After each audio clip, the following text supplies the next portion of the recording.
eu sou o João. E hoje vamos falar sobre a ciência, a sociedade e a tecnologia. 5, 4, 3, 2, 1.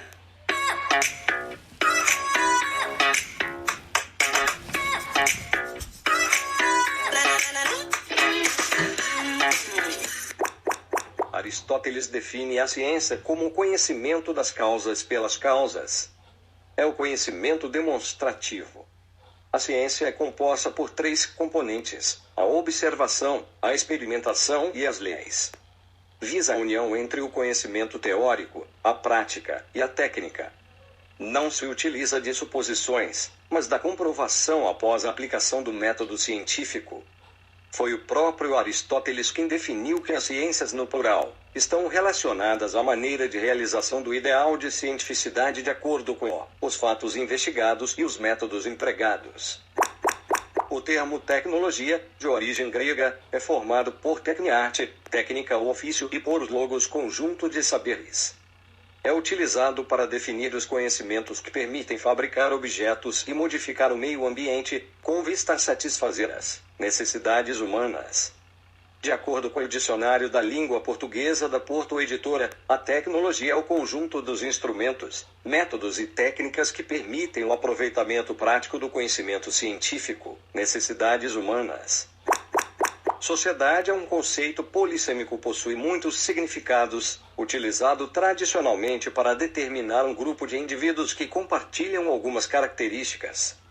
O termo tem sua origem no latim socios, que significa parceiro, companheiro. A sociedade vive, mais do que nunca, sob o domínio da ciência e da tecnologia. Isso ocorre de modo tão intenso e marcante que é comum muitos confiarem nelas como se confia numa divindade. Este comportamento ficou de tal forma tão enraizado na vida contemporânea que fomos levados a pensar desta maneira durante toda nossa permanência nas escolas. A lógica primordial do comportamento humano é a lógica da eficácia tecnológica.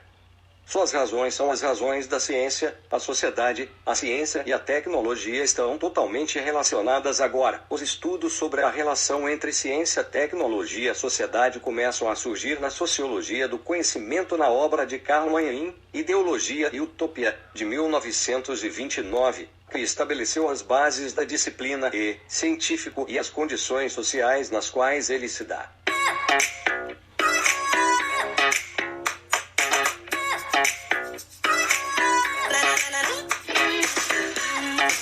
O desenvolvimento da ciência e da tecnologia tem acarretado diversas transformações na sociedade contemporânea, refletindo em mudanças nos níveis econômico, político e social. É comum considerarmos ciência e tecnologia motores do progresso que proporcionam não só desenvolvimento do saber humano, mas também uma evolução real para o homem. Vistas dessa forma, subentende-se que ambas trarão somente benefícios à humanidade.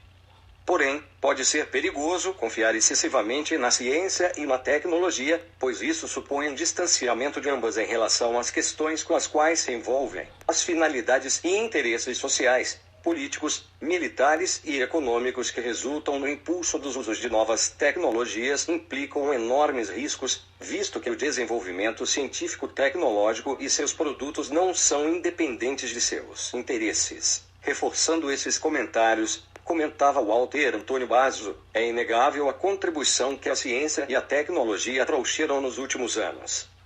Porém, apesar dessa constatação, não podemos confiar excessivamente nelas, tornando-nos cegos pelo conforto que nos proporcionam cotidianamente seus aparatos e dispositivos técnicos.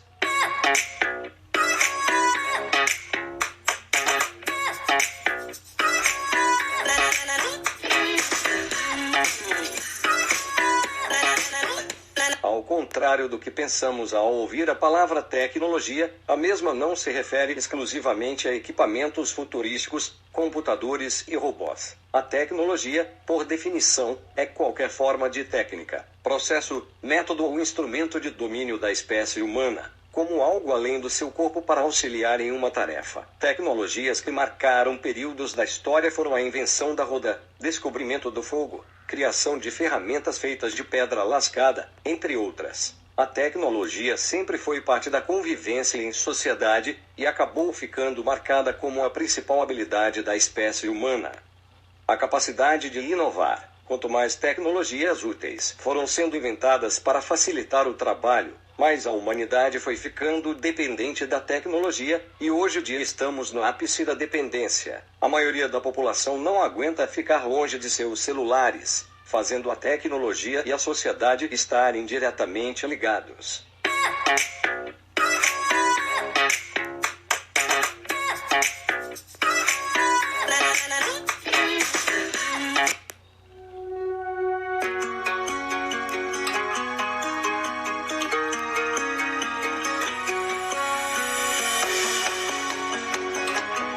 Os estudos sobre a relação entre ciência, tecnologia e sociedade começam a surgir na Sociologia do Conhecimento na obra de Karl Mann, Ideologia e Utopia, de 1929, que estabeleceu as bases da disciplina e reconheceu as relações entre o pensamento científico e as condições sociais nas quais ele se dá.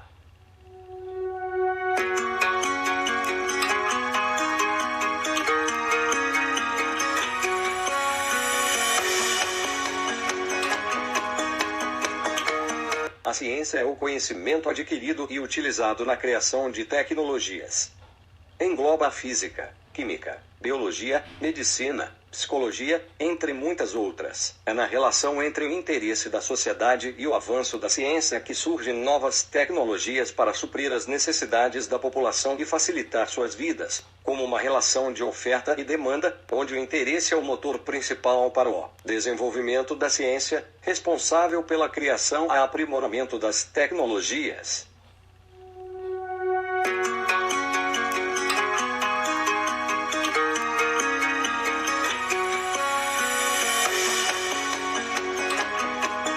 Da mesma forma que o interesse da sociedade norteia o desenvolvimento da ciência e da tecnologia, a sociedade também é guiada pelo progresso.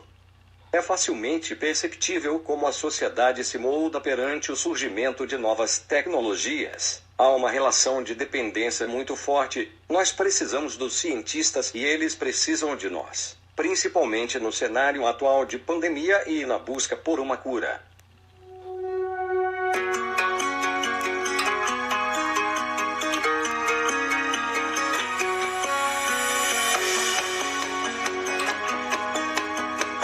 A pandemia de Covid-19 forçou instituições educacionais em todo o mundo a utilizar repentinamente ferramentas tecnológicas disponíveis há muito tempo para criar conteúdo e experiências de aprendizado remoto para estudantes. Educadores de todas as áreas estão experimentando novas possibilidades de ensinar, e esse é um grande avanço para um dos setores mais resistentes a mudanças e a adoção de novas tecnologias. A experiência de estudar online em tempos de quarentena e afastamento social é extremamente atípica e não deve ser entendida como uma base para o que pode ser o futuro da educação. Neste momento, trocamos o confinamento da sala de aula pelo confinamento das nossas casas, aprendendo com os mesmos professores e formatos de aula, só que intermediados por uma tela. A epidemia iniciada em Wuhan, na China, espalhou-se por todos os continentes e já contaminou centenas de milhares de pessoas, sendo caracterizada pela Organização Mundial da Saúde como uma pandemia. Na frente dessa batalha estão, não só os profissionais de saúde, médicos, enfermeiros e etc., mas também os cientistas de diversos países, cujo trabalho árduo tem sido feito não apenas para entender a dinâmica do vírus, como também para desenvolver o mais rápido possível uma vacina contra ele.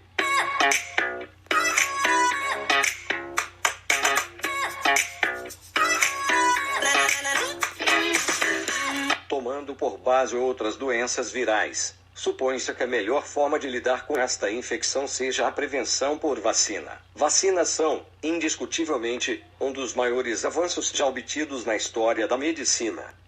Se tudo correr bem, dentro de 1 a 2 anos, teremos vacina para coronavírus. Por esta razão, uma parcela considerável da verba destinada à pesquisa em Covid-19 está sendo utilizada no desenvolvimento de vacinas. Existem hoje no mundo 59 estudos voltados para o desenvolvimento de vacinas e 2 destes estudos já estão em fase de testes com seres humanos.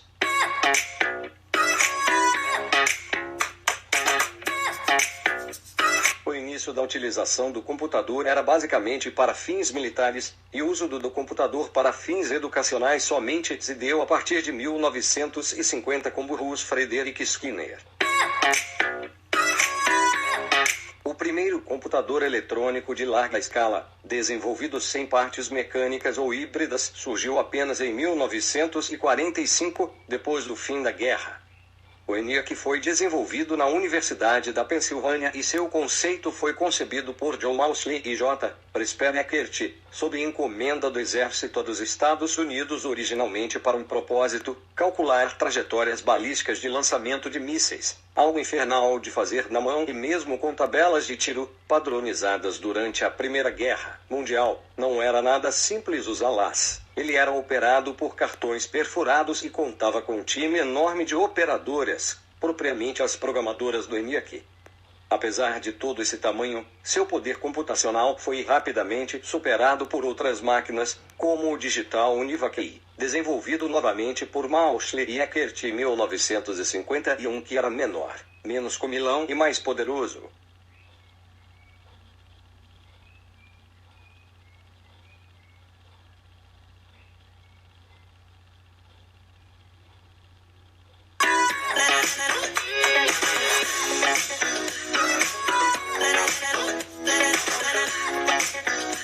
Bruce Frederick Skinner, 1904 a 1990, foi um psicólogo norte-americano, seguidor do behaviorismo de J.B.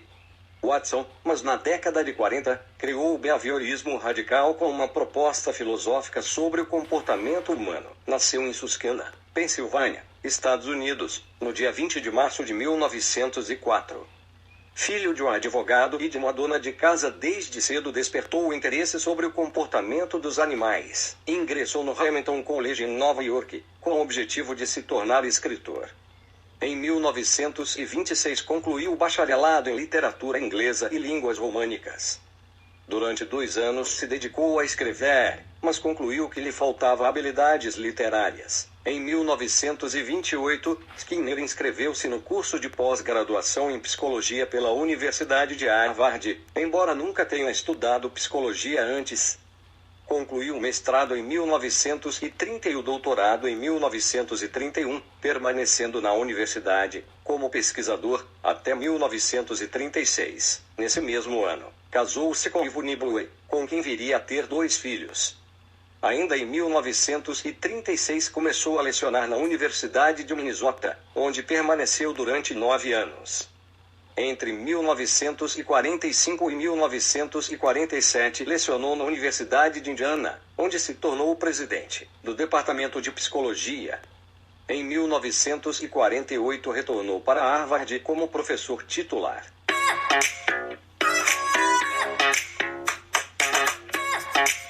Uma das problemáticas habitualmente ligadas à tecnologia é a da sua influência sobre o emprego e a qualificação. As abordagens dividem-se, habitualmente, entre aquelas que consideram ser a tecnologia o motor fundamental da mudança social, assumindo-a como uma variável independente, e as que consideram ser a tecnologia um produto das sociedades, assumindo-a como variável dependente. A questão articula-se, então, em torno de um debate, saber se a tecnologia determina ou é determinada por outras variáveis, nomeadamente ao nível organizacional, e saber se as suas consequências vão no sentido do progresso social, libertação do homem de tarefas rotineiras e monótonas, enriquecimento dos conteúdos do trabalho, aumento da sua autonomia, aumento da qualificação da mão de obra, criação de novos empregos, ou, pelo contrário, se seu desenvolvimento aponta no sentido da substituição da mão de obra, agravando o desemprego, empobrecendo ainda mais o trabalho e criando novas formas de desqualificação da mão de obra. Na realidade, a tecnologia não é uma variável neutra, mas é o resultado de escolhas e relações de poder no seio da sociedade e das organizações. E neste sentido, os seus efeitos ao nível da qualificação e do emprego podem ser diversos. É assim visível que no cenário atual do mundo a discussão mais se intensifica. Por um lado, no século XXI surgem diversas tecnologias avançadas e projetos promissores. Por outro, também surge uma pandemia. Nós devemos nos juntar como espécie e lutar para superar, fazendo sempre a nossa parte para se proteger.